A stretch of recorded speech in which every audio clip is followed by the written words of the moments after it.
अस्सलाम वालेकुम, welcome to conflict card रात। दोस्तों, आज हम बात करने जा रहे हैं म्यांमार से इमर्ज होने वाली एक नई वीडियो को लेकर। और इस वीडियो में एक GF-17 थंडर एयरक्राफ्ट को बॉम्बिंग मिशन परफॉर्म करते हुए देखा जा सकता है। सबसे पहले तो आप इस चीज को समझें कि ये वीडियो अहम क्यों है। पिछले कई सालों से इंडियन मीडिया और इंडियन मिलिट्री के PR अकाउंट्स ये कैंपेन चलाते रहे हैं कि GF-17 थंडर म्यांमार में और नाइजीरिया में ग्राउंडेड है, इनमें टेक्निकल फेलियर्स हैं, इनके इंजन में दरारें या क्रैक्स आ जाते हैं और उनकी वजह से एयरक्राफ्ट फ्लाइबल कंडीशन में मौजूद नहीं है। लेकिन अब जो रिसेंटली वीडियोस आई हैं उनसे ये चीज कंफर्म हो चुकी है कि पाकिस्तान, नाइजीरिया के बाद इवन म्यांमार भी ऑपरेशनल एरियाज में GF-17 थंडर्स को इस्तेमाल कर रहा है। सो इंडिया की बकरी तो वहीं बैठ जाती है। दूसरी अहम चीज ये है कि इंडिया की वो कैंपेन का एक निजाम भी हमें समझ में आता है कि वो कितना ज्यादा फोकस्ड है अपनी कैंपेन पर कि इसके लिए वो प्रॉपर पैसे दे के आर्टिकल्स भी छपवाएंगे। इसके लिए वो मिलियंस ऑफ डॉलर्स में उन्हें एंटी पाकिस्तान या एंटी चाइना या इवन एंटी मुस्लिम कुछ करना पड़े तो वो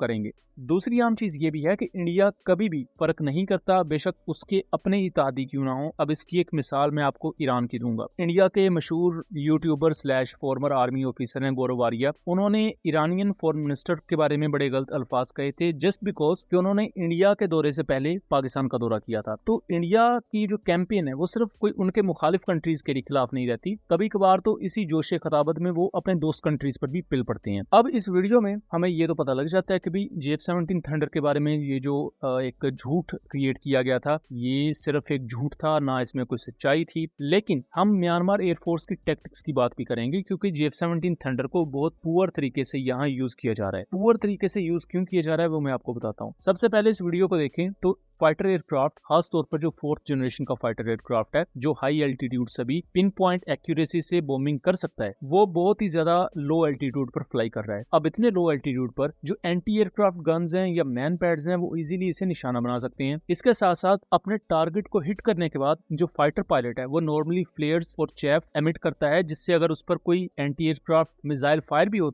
तो उसे बचने के लिए वो बहुत ज्यादा आम रहती हैं फ्लेयर्स वगैरह। और यहाँ वो जो एक नॉर्मल प्रैक्टिस है वो पायलट नहीं कर रहा, जिससे म्यांमार एयरफोर्स के पायलट्स की प्रोफेशनलिज्म या उनकी जो टैक्टिक्स है उन पर क्वेश्चंस खड़े होते हैं। इसके साथ साथ म्यांमार ने मल्टीपल एयरक्राफ्ट अपने जो 2021 से उनके मुल्क में रिबेलियन चल रही है, मल्टीपल मिलिटेंट ऑर्गेनाइजेशन है, उनके खिलाफ ऑपरेशंस में अपने एयरक्राफ्ट खोए हैं। अब जैसा कि मैं आपको पिछले 5 सालों का अगर डाटा बताऊं तो 10 से ज्यादा ऐसे इंसिडेंट्स हो चुके हैं जिनमें मिलिटेंट्स ने म्यांमार एयरफोर्स के फाइटर जेट्स, हेलीकॉप्टर्स को मैनपैड या एंटी एयरक्राफ्ट गन से शूट डाउन किया हुआ है। इसमें से कुछ मैं इंसिडेंट्स आपको बता देता हूं। 30 जून 2023 को KAW एयरक्राफ्ट वो काया के एरिया में क्रैश हुआ था और उसे कैरन रिबेलियन ग्रुप ने शूट डाउन किया था। और वो भी सेम इसी तरह का था कि बहुत लो एल्टीट्यूड पर पायलट एयरक्राफ्ट को फ्लाई कर रहा है, ना उस पे कोई प्रॉपर काउंटर मेजर सिस्टम्स हैं। इसी तरह फिर एक बड़ा वाकया हुआ 16 जनवरी 2024 को, जहां एक FTC 2000 advance trainer aircraft Shane के एरिया में शूट डाउन हुआ KIA मिलिटेंट्स की तरफ से। फिर रिसेंटली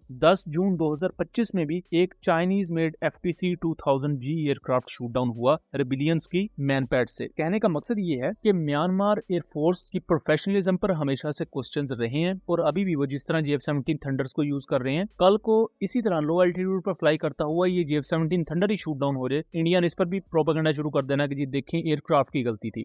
अब म्यांमार ने जो 10 से ज्यादा एयरक्राफ्ट पिछले 5 सालों में खोए हैं, ठीक है, इसकी पूरी लिस्ट में डिस्क्रिप्शन में दे दूंगा, आप उसे जाके खुद वेरीफाई भी कर सकते हैं। तो ये जो इन्होंने खोए हैं ये एयरक्राफ्ट, ये अपनी गलतियों की वजह से खोए हैं। प्लस माजी में म्यांमार एयरफोर्स के मल्टीपल एयरक्राफ्ट ग्राउंडेड रहे हैं और कुछ अरसे के लिए GF-17 थंडर्स में भी टेक्निकल इश्यूज आए थे। अब यहाँ ये आप एक रिपोर्ट देख सकते हैं जिसमें म्यांमार की टीम्स पाकिस्तान आई, देन पाकिस्तान और चाइना की इवन टेक्निकल टीम्स भी म्यांमार गई और इन्हें प्रॉपर बताया गया कि भाई 4th जनरेशन एयरक्राफ्ट को किस तरह ओवरहॉल करना है, मेंटेन करना है या उन्हें ऑपरेशनल रखना है। उसके बावजूद भी इनके वो तमाम मसाइल आज तक चलते आए हैं। इसके साथ साथ अहम चीज ये भी है कि म्यांमार के पायलट्स ने स्पेशलाइज ट्रेनिंग आके ली सितंबर 2023 में कि लेजर गाइडेड बॉम्ब्स किस तरह यूज करने हैं। यानी कि इनके पायलट्स में अभी वो भी ऑपरेशनल प्रावस नहीं है कि लेजर गाइडेड बॉम्ब्स को किस तरह यूज करना है, हालांकि ये एक नॉर्मल प्रैक्टिस है all around the world. African countries जिन्हें हम समझते हैं कि उनको कुछ नहीं पता, उन्हें उनके पायलट्स को भी पता होता है कि लेजर गाइडेड बॉम्ब्स किस तरह यूज करने हैं। कहने का मकसद ये है कि फाइटर एयरक्राफ्ट आप जितना मर्जी अच्छा दे दें, दें, अब इसी म्यांमार एयरफोर्स को आप F-35 दे दें, वो F-35 भी इस तरह की पुअर टैक्टिक्स की वजह से खो देंगे मिलिटेंट्स के खिलाफ। तो GF-17 थंडर को जिस तरह यहाँ यूज किया जा रहा है वो बहुत ही ज्यादा कंसर्निंग है कि इनके पायलट्स को बेसिक टैक्टिक्स ही नहीं पता कि नॉर्मल